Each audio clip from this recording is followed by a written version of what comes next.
ಈ ದ್ರೌಪದಿಯು ಜೀವಿಸಿ ಫಲವಾದರೂ ಏನು ಸ್ವಾಮಿ?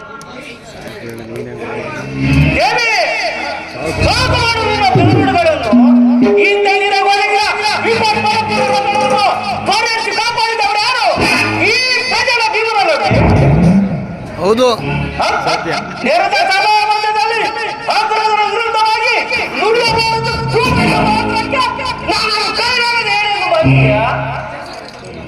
ಚಲಿಸುತ್ತಿರುವ ಸೂರ್ಯ ಚಂದ್ರಾದಿಗಳು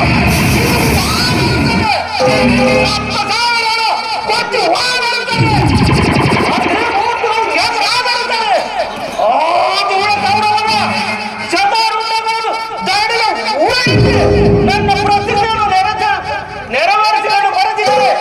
ಆ ಬಡಬಡನ್ನು ಕೊಂದ ಈ ಜನ ಭೀಮನಲ್ಲವೇ? ಅಲ್ಲವೇ?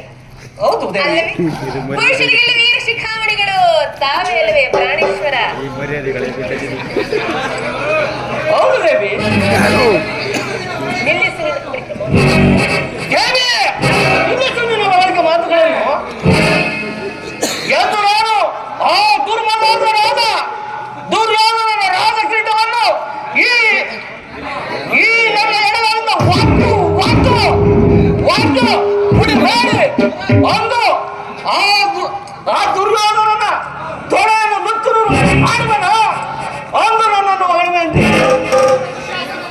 ಆ ದುಡ ದುಶ್ಚೋಧನ ಹೊಡಲ ಬಾಯಿನು ಕಟ್ಟಿಸಿದೆ ನಿನ್ನ ಬಿಡುನುಡಿಯ.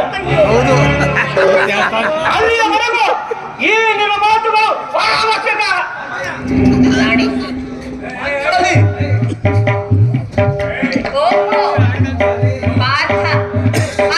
ರಾಜ್ಯಸಭೆಯಲ್ಲಿ ಆ ಕರಡನ ಶಿರಸ್ಸನ್ನು ಈ ಧರೆಗೆ ಕೆಡಹುವೆ ಎಂದು ನೀವು ಮಾಡಿದ ಪ್ರತಿಜ್ಞೆ ಏನಾಯಿತು? ಮರೆತು ಹೋದಿರಿ ಸ್ವಾಮಿ?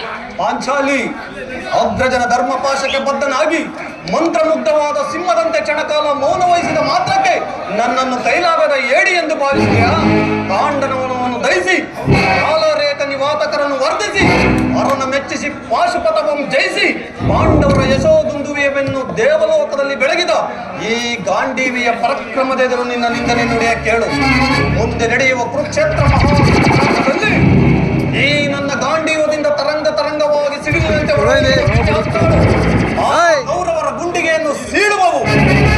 ತುಂಬಿದ ರಾಜಸಭೆಯಲ್ಲಿ ನಿನ್ನನ್ನು ಅಪಮಾನಿಸಿದಾಗ ಆ ದುರುಳ ದುರ್ಯೋಧನನ ಮಾತಿಗೆ ಮಾತು ಬೆಳೆಸಿ ಗಹಗೈಸಿ ನತ್ತನಲ್ಲ ಆ ಸೂತ, ಅವನ ಶಿರಸ್ಸನ್ನು ಛೇದಿಸಿದ್ದಾಗಿ ಮಾಡಿದ ಪ್ರತಿಜ್ಞೆಯನ್ನು ಮರೆತಿರುವೆಯಾ?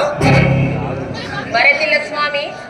ಇಂತಹ ಗಂಡರೇ ಗಂಡಂದಿರು ನಿನಗಿರುವಾಗ ನೀನೇಕೆ ಚಿಂತಿಸುವೆ? ಶಾಂತಳಾಗು.